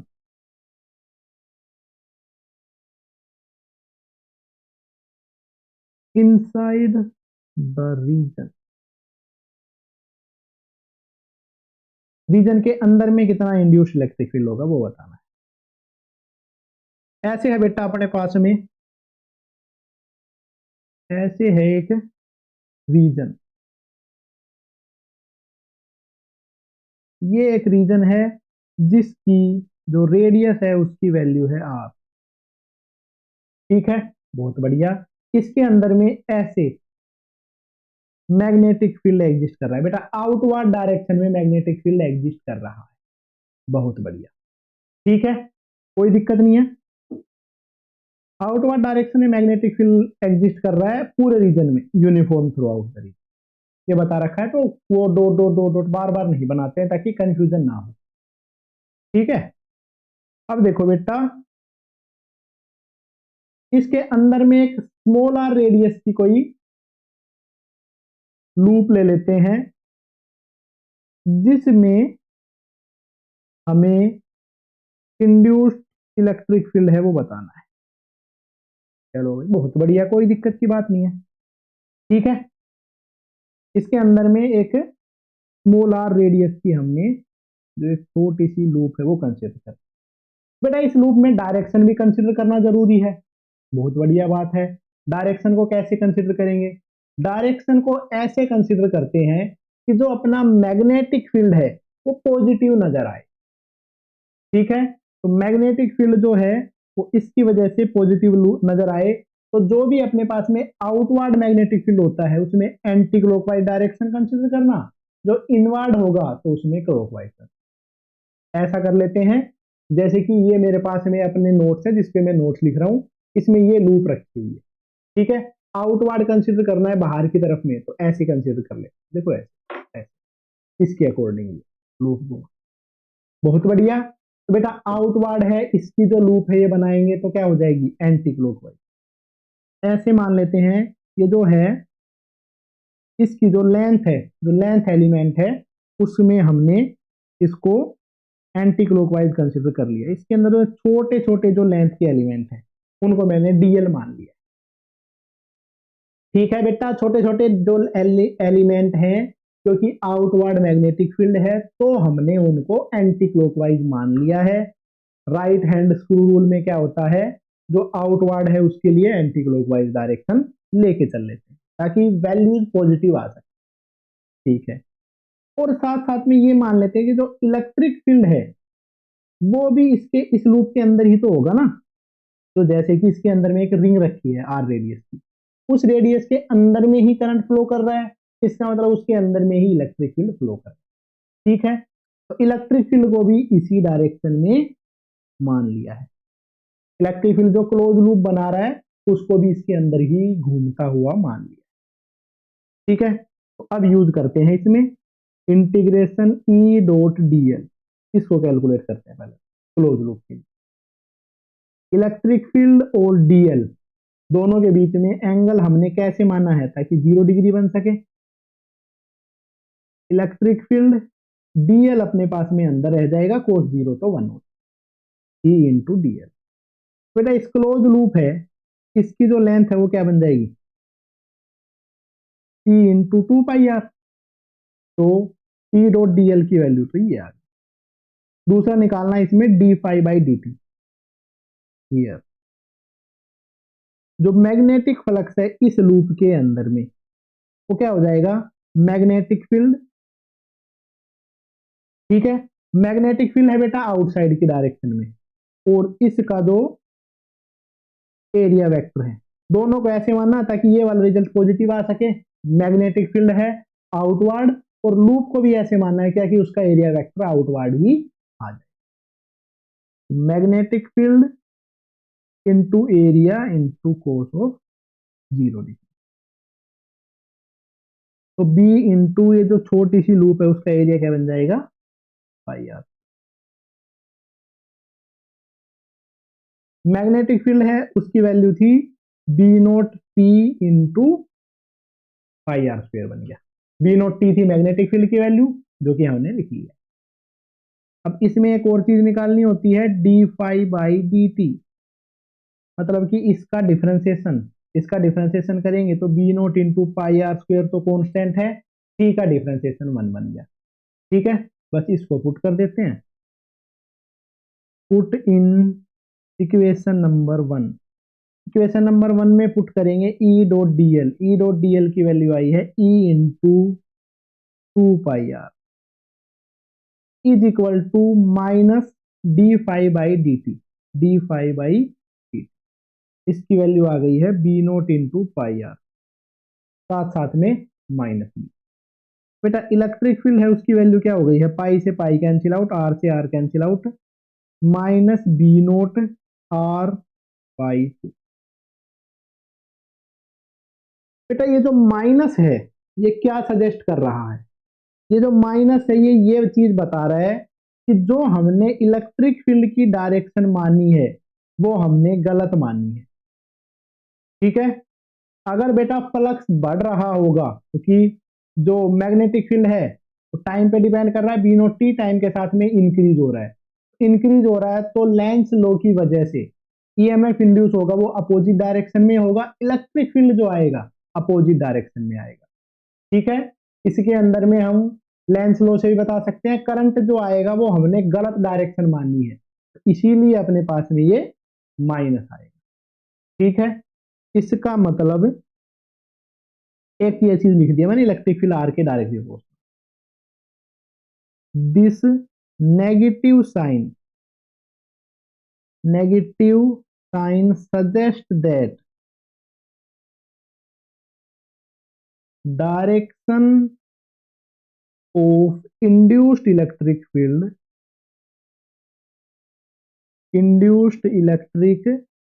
इज। अब तक बेटा अपने पास में इंड्यूस्ड इलेक्ट्रिक फील्ड की डायरेक्शन क्या आई है भाई, एंटी क्लॉकवाइज, बट वो की गलत है, तो क्या आनी चाहिए, क्लॉकवाइज। बस इस चीज को याद रखना। अगर बेटा ऐसे है मैग्नेटिक फील्ड, ऐसे इससे बाहर की डायरेक्शन में, तो ऐसे इस तरीके से कर्ल बनेगा, ये वाली लूप से अपोजिट डायरेक्शन में अपना जो इलेक्ट्रिक फील्ड है वो हो। अगर ऐसे है थंब से तो इससे अगर क्लॉकवाइज बन रहा है तो एक्चुअल एंटी क्लॉकवाइज होगा, अगर यहां से क्लॉकवाइज बन रहा है तो एंटी क्लॉकवाइज होगा, और एंटी क्लॉकवाइज बन रहा है तो क्लॉकवाइज। ऐसे करके इलेक्ट्रिक फील्ड की, इंड्यूस्ड इलेक्ट्रिक फील्ड की डायरेक्शन निकाली जाएगी। ठीक है, बाकी बोर्ड के लिए ही थोड़ा इंपॉर्टेंट है, अदरवाइज ज्यादा कोई खतरनाक चीज नहीं है।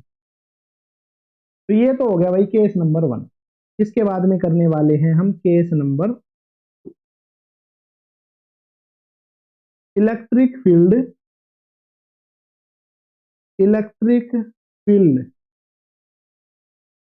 आउटसाइड द रीजन के बाहर का इलेक्ट्रिक फील्ड। तो यूनिफॉर्म है, जो अपने पास में जो रीजन था उससे बाहर की तरफ में कितना था इलेक्ट्रिक फील्ड एग्जिस्ट करे। ये देखो बेटा, ऐसे हमने माना था, तो अब देखो बेटे, ये है इसकी रेडियस है भाई आर, इस रीजन में मैग्नेटिक फील्ड एग्जिस्ट कर रहा है आउटवर्ड डायरेक्शन में। बहुत बढ़िया। ठीक है, एक मैं इस तरीके से लूप मान लूं, स्मॉल आर, रेडियस की ऐसे से, तो इसमें कितना सा इलेक्ट्रिक फील्ड एग्जिस्ट करेगा, इंड्यूस्ड इलेक्ट्रिक। तो सबसे पहले इसके लिए कैलकुलेट मैं कर लेता हूं ई डॉट डीएल। पहले बेटा इलेक्ट्रिक फील्ड की डायरेक्शन माननी पड़ेगी और डीएल की डायरेक्शन माननी पड़ेगी। तो बी को पॉजिटिव रखते हुए एंटी क्लॉकवाइज सेंस में ही अपना जो डीएल है उसको मैंने मान लिया है, ठीक है, और इसी डायरेक्शन में इलेक्ट्रिक फील्ड मान लिया, ठीक है। अब कर देते हैं इसको solve. E into DL into cos of 0 degree electric field और क्लोज लूप पे डीएल। क्लोज लूप पे टोटल लेंथ है, उसका इंटीग्रेशन करेंगे तो क्या आ जाएगा, ई इंटू 2 पाई। ई डॉट डीएल है, उसकी वैल्यू ये है। नेक्स्ट अपने को निकालना है मैग्नेटिक फ्लक्स। वो हो जाता है मैग्नेटिक फील्ड और एरिया का डॉट प्रोडक्ट। बेटा अंदर वाला जो रीजन है उसमें मैग्नेटिक फील्ड एग्जिस्ट कर रहा है बी, उसका एरिया है पाई आर, ठीक है। और ये अपने पास में इस तरीके से माना है, इसका जो एरिया वेक्टर है वो पॉजिटिव बन सके तो कोई दिक्कत नहीं। इससे बाहर वाले रीजन में, इतने से रीजन में तो मैग्नेटिक फील्ड है वो 0 है और एरिया है pi r square minus r, तो ये बन गया है फाई बी। मैग्नेटिक फ्लक्स है बी को मैंने लिख दिया है B naught into t into pi r. ऐसे करके ये अपने पास में आ गया है भाई, तो कोई दिक्कत नहीं है, ठीक है। अब इससे आगे हम कंटिन्यू करते हैं। तो ये अपने पास में मैग्नेटिक फ्लक्स बन गया है, इसका यूज करके minus d phi by d t निकाल रहे हैं, B naught into pi r square. अब ये वैल्यू और ये वैल्यू फॉर्मूले में पुट करते हैं। Put in equation number 1 integration E dot d l is equal to minus d phi by d t. E dot d l की value क्या निकल के आई है, ई इंटू 2 पाई आर, और minus d phi by d t की value आई है B naught into pi r. सिर्फ पाई से पाई कैंसिल आउट हुआ, इलेक्ट्रिक फील्ड है उसकी वैल्यू क्या आ गई है, minus B naught r square upon 2 r. अभी जो नेगेटिव साइन है वो क्या सजेस्ट कर रहा है कि भाई इलेक्ट्रिक फील्ड है वो क्लॉकवाइज नहीं है, सॉरी वो एंटी क्लॉकवाइज नहीं है, वो क्लॉकवाइज ही है। तो इलेक्ट्रिक फील्ड है इस लूप में, हमने ऐसे माना है ना, इस लूप के अंदर से इलेक्ट्रिक फील्ड ऐसे जा रहा होगा, जो कि ऐसा नहीं है, एक्चुअल में ऐसा होगा, ठीक है। बस ये है इंड्यूस्ड इलेक्ट्रिक फील्ड के बारे में, ठीक है। एट द सरफेस जो मैग्नेटिक फील्ड एग्जिस्ट कर रहा है वहां की सरफेस पे, तो किसी भी जगह पे जो आर है उसमें कैपिटल आर पुट कर लेंगे, तो इलेक्ट्रिक फील्ड की वैल्यू क्या बन जाएगी, minus B naught into r by two. ऊपर वाले में पुट कर देना चाहे इसमें पुट कर, दोनों में सेम ही आंसर आएगा, B naught into capital R by two, ठीक है। तो ऐसे करके इंड्यूस्ड इलेक्ट्रिक फील्ड की वैल्यू आ चुकी है। इसका ग्राफ भी बनाया जा सकता है भाई इंड्यूस्ड इलेक्ट्रिक फील्ड का।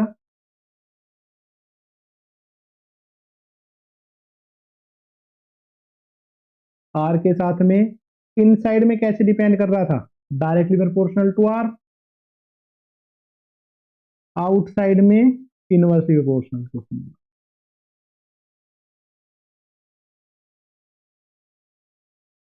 एज ए ग्राफ ऑलरेडी भाई पोटेंशियल वोटेंशियल में कई बार बना चुके हैं, तो ज्यादा कोई खतरनाक चीज तो हमने नहीं करी है, बेसिक सी चीज की क्वेश्चन था ये, बस ऐसा कोई कंसेप्ट नहीं था, क्वेश्चन था, सिंपल क्वेश्चन की तरह कंसिडर करके हुए इसका आंसर हमने निकाल लिया। अच्छा तो भाई बहुत बढ़िया, यहां तक में कोई दिक्कत नहीं आ रही है, अच्छा चल रहा है सब कुछ, मजा भी आ रहा है।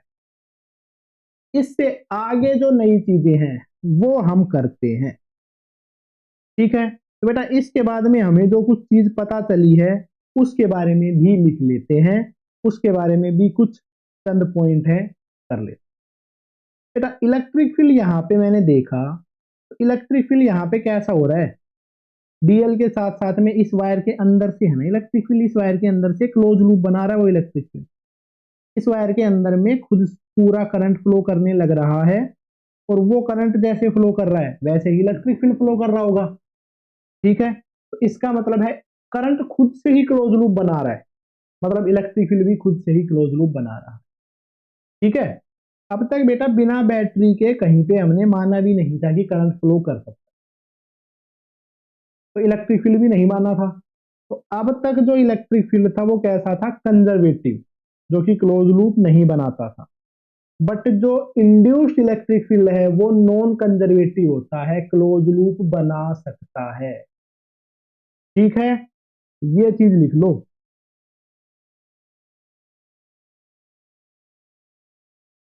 The electric field due to time varying magnetic field is not conservative. जो इलेक्ट्रिक फील्ड है जो कि टाइम वेरिंग मैग्नेटिक फील्ड की वजह से आ रहा है वो कंजर्वेटिव नहीं हो सकता है। ठीक है, it can make closed loop. ठीक है, इलेक्ट्रिक फील्ड जो है बेटा वो क्लोज लूप बना सकता है जब वो कंजर्वेटिव ना हो तब। तो ये टाइम वेरिंग मैग्नेटिक फील्ड की वजह से आता है जिसको कि इंड्यूस्ड इलेक्ट्रिक फील्ड बोलते हैं। ये बेटे क्लोज लूप बना सकता है, ऐसा जो कंसेप्ट है वो हमने सीखा। सेकंड पॉइंट है, जो इलेक्ट्रिक फील्ड चार्ज की वजह से आ रहा है वो कभी भी क्लोज लूप नहीं बनाएगा, ये चीज भी याद रखना। The electric field due to charge never makes closed loop. जो इलेक्ट्रिक फील्ड चार्ज की वजह से आ रहा है वो कभी भी क्लोज लूप नहीं बनाएगा। बढ़िया बात, सिंपल बात, लिख दिया भाई, दोनों के दोनों पॉइंट है, डन कर दिए हमने अच्छे तरीके, समझ समझ के पढ़ा है भाई, कोई दिक्कत वाली बात इसमें नहीं है। इसके बाद में नेक्स्ट लिखते हैं example.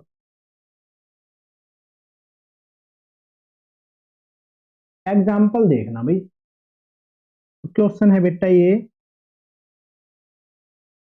Which of electric field lines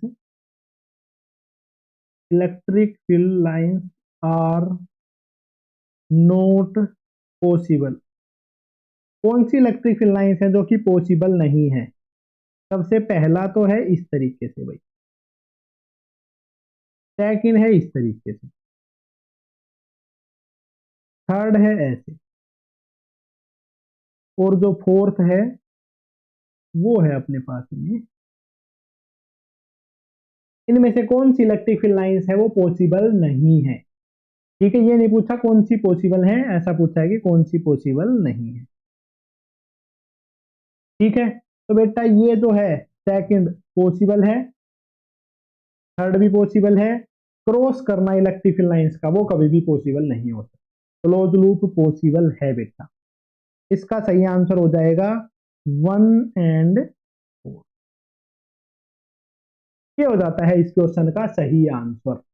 ऐसे ये चीज हमें कैलकुलेट करनी थी। अगला जो क्वेश्चन है उसको देखो भाई,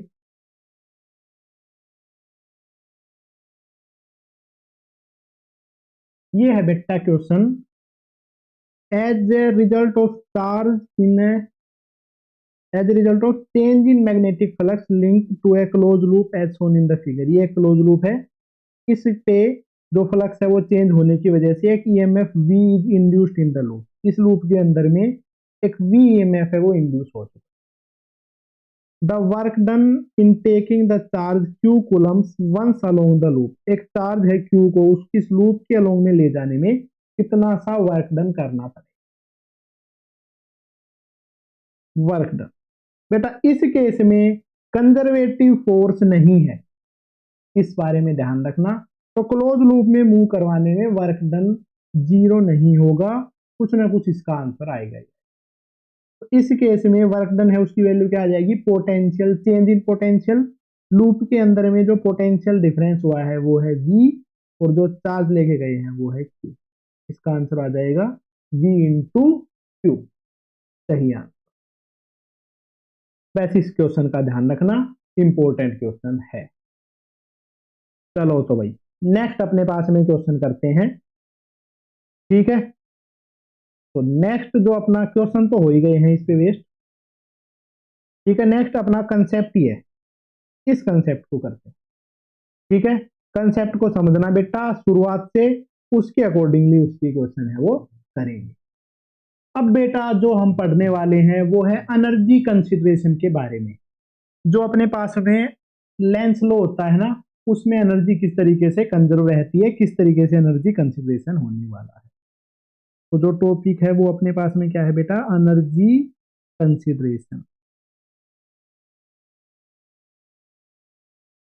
ओके, तो मेरे बच्चे समझते हैं एनर्जी कंसिडरेशन को, क्या होता है एनर्जी कंसिडरेशन, ठीक है। चलो भाई कर लेते हैं, अपने को तो कोई ज्यादा दिक्कत वाली बात है नहीं।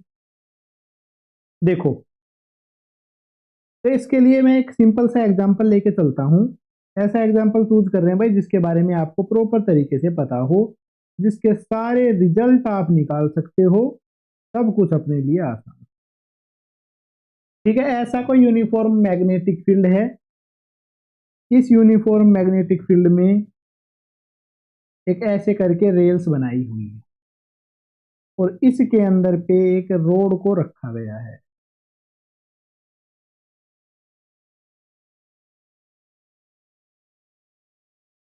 इसमें क्या रखा गया है भाई, इसके अंदर में रोड को रखा गया है।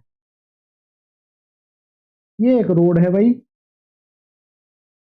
जिसको कि हमने इसमें रखा हुआ है रेल्स पे, ठीक है। और इसमें अंदर की डायरेक्शन में, इनवर्ड डायरेक्शन में मैग्नेटिक फील्ड बी है, और ये जो रोड है इसकी लेंथ है भाई एल, एल लेंथ की रोड है। तो बेटा इसके बारे में जो चीजें हैं, जो बेसिक चीजें हैं वो हमें पता है कि भाई अगर मैं इसको वी वेलोसिटी से चलाऊंगा तो ये रोड है कैसा बिहेव करने लग जाएगी, एक कंडक्टिंग वायर, एक बैटरी के जैसा, जिसका बी एल वी ईएमएफ होता है, ठीक है। उसके उससे पहले कुछ चीजें मैं मान लेता हूं। Let resistance of rod, internal resistance of rod is r. तो ये जो रोड है ना, इसका इंटरनल रेजिस्टेंस है आर, और बेटा इसके अलावा जो बाकी है बच गया प्लेटफॉर्म, उसका रेजिस्टेंस है capital R, and rails has resistance r, ठीक है। Now if rod move with speed v, तो रोड है वो वी स्पीड से इस तरफ में अगर मूव करती है तो इसके अक्रॉस में कुछ ईएमएफ जनरेट हो जाएगा, ईएमएफ जनरेटेड। बेटा ईएमएफ कितना जनरेट होता है, बीएलवी, ये ऑलरेडी बहुत बार किया हुआ है, कोई सिंपल सा कंसेप्ट है, कोई मुश्किल वाली बात है नहीं, ठीक है। इस तरफ है वेलोसिटी, अंदर की तरफ है मैग्नेटिक फील्ड, अपवर्ड की तरफ है पॉजिटिव बन जाएगा। चलो तो भाई ऐसी बैटरी है बन जाना है, जिसका ईएमएफ क्या होगा, बी एल। बेटा इसका तो इंटरनल रेजिस्टेंस भी है जो कि हमने आर से लिख दिया। बाकी बची हुई जो रेल्स हैं, बाकी जो पूरा सिस्टम बचा हुआ है, उसका रेजिस्टेंस बन जाएगा कैपिटल आर। ऐसे करके जो सिनेरियो है वो बन चुका है। अब अगर ऐसा बना है, इसका ईएमएफ है, रेजिस्टेंस कनेक्टेड है, तो इसके अंदर में कुछ करंट फ्लो करेगा, करंट फ्लो इन रेल्स। इन रेल्स में जो करंट फ्लो करेगा वो क्या हो जाएगा, EMF upon r equivalent. Current की वैल्यू हो जाएगी बी एल वी, तो है ईएमएफ, और आर इक्विवेलेंट ये स्मॉल आर और कैपिटल आर दोनों के दोनों किसमें है भाई, इसमें बच्चे जो करंट फ्लो करेगा वो इस तरीके से करेगा, बहुत ज्यादा बढ़िया। बेटा इसमें देखो, इसका ईएमएफ आ गया, इसके अंदर फ्लो करता हुआ करंट आ गया। भाई अगर इस सर्किट के अंदर में करंट फ्लो कर रहा है, मतलब कि हमने इसमें क्या कर दिया है, बस रोड को इधर से इधर मूव करवाया और इसके अंदर में करंट आ गया और ईएमएफ आ गया। ऐसा हम बहुत बार पढ़ते हुए आए हैं। इसका मतलब क्या है कि भाई अपने पास तो एनर्जी आ गई। अगर करंट आ गया है तो एनर्जी आ चुकी है ना, इलेक्ट्रिकल एनर्जी। तो इसके लिए इलेक्ट्रिकल पावर लिख लेते हैं। Electrical power in this circuit, इस सर्किट की जो इलेक्ट्रिकल पावर है वो कितनी हो जाएगी। इलेक्ट्रिकल पावर है उसका फॉर्मूला क्या हो जाता है भाई, I square into equivalent resistance, तो B L V upon are plus R, इसका whole square into equivalent resistance है आर प्लस आर। जो पावर जनरेट है वो बन गया है B square L square V square upon are plus R. इस सर्किट में इतनी सी इलेक्ट्रिकल पावर जो है वो जनरेट हो गई है। जनरेट जनरेट जनरेट हो गई है भाई, इतनी इलेक्ट्रिकल पावर इस सर्किट में आ गई है। बढ़िया बात। ठीक है, इलेक्ट्रिकल पावर है तो इसको पीई से लिख देता हूं ताकि कंफ्यूजन ना रहे। भाई इसमें इलेक्ट्रिकल पावर आई कैसे, खुद से तो आ ही नहीं सकती है ना, कुछ ना कुछ तो, क्योंकि एनर्जी तो कभी क्रिएट करी ही नहीं जा सकती है ना। तो बेटा वही चीज समझते हैं कि कहां से ये पावर आई है। देखो अब जैसे ही ये रोड है, इस रोड के अंदर में करंट फ्लो करने लगा, उस करंट की वैल्यू क्या है, आई। अगर आई करंट इसके अंदर में फ्लो करेगा तो उस केस में क्या होगा बेटा, अगर किसी रोड में करंट फ्लो कर रहा है, ठीक है, और वो मैग्नेटिक फील्ड में रखी हुई है, वी वेलोसिटी से चल रही है, इसका मतलब कि उसके ऊपर में एक्सटर्नल फोर्स लग रहा है, मतलब उसके ऊपर सॉरी मैग्नेटिक फोर्स उस पर लग रहा है। कोई भी कंडक्टर है उसको मैग्नेटिक फील्ड में मूव करवाते हैं तो उस पर मैग्नेटिक फोर्स लगता है, और उस मैग्नेटिक फोर्स की वैल्यू होती है आई बी एल। इसका फॉर्मूला हो जाता है I into L cross B. L है अपने पास में ऊपर की तरफ, मैग्नेटिक फील्ड है इनवर्ड की तरफ, जो फोर्स लगेगा वो इस तरफ लगेगा। मैग्नेटिक फोर्स की डायरेक्शन लिख दी है, वो वही इस तरफ लगा है। तो इसमें now magnetic force on this road, जैसे ही ये लगा तो इसमें मैग्नेटिक फोर्स लगने लग गया। इस रोड पे लगने वाला मैग्नेटिक फोर्स क्या हो जाएगा बेटा, आई बी एल। आई जो है इसमें करंट, करंट की वैल्यू क्या है, B L V upon are plus r into B l. ये अपने पास में मैग्नेटिक फोर्स की वैल्यू हो गई है B square l square v upon are plus r. इतना सा मैग्नेटिक फोर्स लग रहा होगा इस रोड पे। और ऑब्वियस सी बात है बेटा, लेंस लॉ की वजह से अगर मैं इस तरफ इसको वेलोसिटी से मूव करवाऊं तो फोर्स इस पे ऐसे ही लगना चाहिए, मतलब ईएमएफ इसमें ऐसी तरीके से आना चाहिए करंट कि इसको मोशन को अपोज कर सके। बहुत बढ़िया, मोशन को अपोज करता हुआ लग रहा है। पर हम चाहते हैं ये एनर्जी हमें कंटिन्यूअसली मिलती रहे, तो इस एनर्जी को कंटिन्यूअसली लेने के लिए हमें एक एक्सटर्नल फोर्स लगाना पड़ेगा, तो इस मैग्नेटिक फोर्स से अपोजिट डायरेक्शन में हो। इस पे हमें क्या अप्लाई करना पड़ेगा, एक एक्सटर्नल फोर्स जो इस मैग्नेटिक फोर्स से अपोजिट डायरेक्शन में हो। ठीक है, external force, external force required to keep this rod in motion. इस रोड को मोशन में रखने के लिए एक्सटर्नल फोर्स की जरूरत होगी, और वो वाला एक्सटर्नल फोर्स कितना होगा, जितना इस पे मैग्नेटिक फोर्स लग रहा है उस पे जस्ट इक्वल और अपोजिट। तो एक्सटर्नल फोर्स है उसकी वैल्यू हो जाएगी B square l square v upon are plus r. बस डायरेक्शन उसकी हमने लिख दी है यहाँ पे। बढ़िया चीज है। यहां तक में हमें कोई भी समस्या प्रॉब्लम नहीं दिख रही है।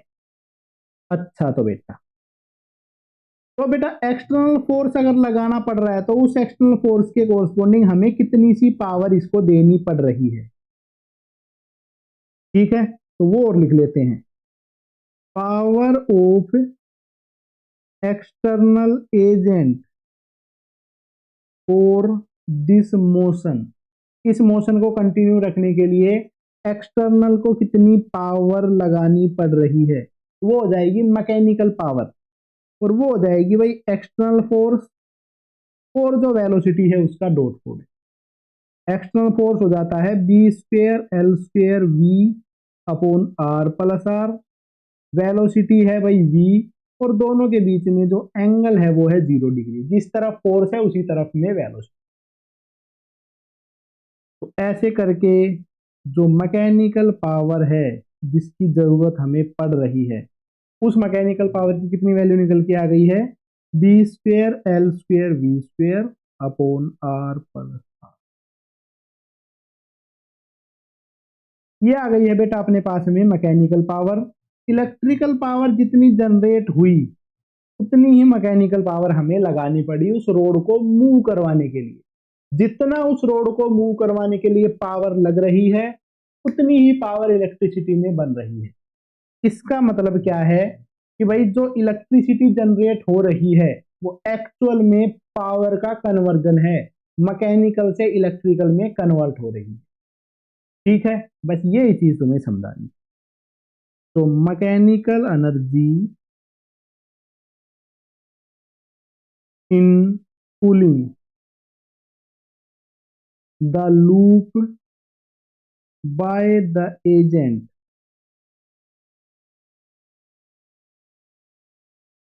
Converted into electrical energy. ये जो एनर्जी उसको मूव करने में लगाई है यही एनर्जी इलेक्ट्रिकल एनर्जी में कन्वर्ट हुई है, और इसके अलावा कुछ और इसमें नहीं हुआ है। ठीक है, तो बेटा इससे हमें क्या पता चला कि जो लेंस लॉ है वो और कुछ नहीं है, वो कंजर्वेशन ऑफ एनर्जी पे ही बेस्ड है। बस इस चीज को समझना था। तो Lenz law is based on conservation of energy. Lenz law है वो कंजर्वेशन ऑफ एनर्जी पे बेस्ड लॉ है। ये है बेटा एक क्वेश्चन लेंस लॉ पे बेस्ड। पहली स्टेटमेंट ये है, Lenz law violate the principle of conservation of energy. भाई बिल्कुल गलत स्टेटमेंट है, इसी पे तो बेस्ड है ये, कंजर्वेशन ऑफ एनर्जी पे ही। तो फर्स्ट स्टेटमेंट गलत है। रीजन क्या है, तो induced EMF oppose always the change in flux responsible for its product. ये बिल्कुल सही स्टेटमेंट। असर्शन गलत है, रीजन ट्रू है। Option D correct answer. बाकी कोई ऑप्शन चेक करने की ही जरूरत नहीं है। तो यहीं तक था अपने पास में इस चैप्टर के यहां तक की चीजें। आगे जाके हम इंडक्टेंस के बारे में करने वाले हैं, self inductance, mutual inductance, AC generator, ये चीज अपनी बची हुई है।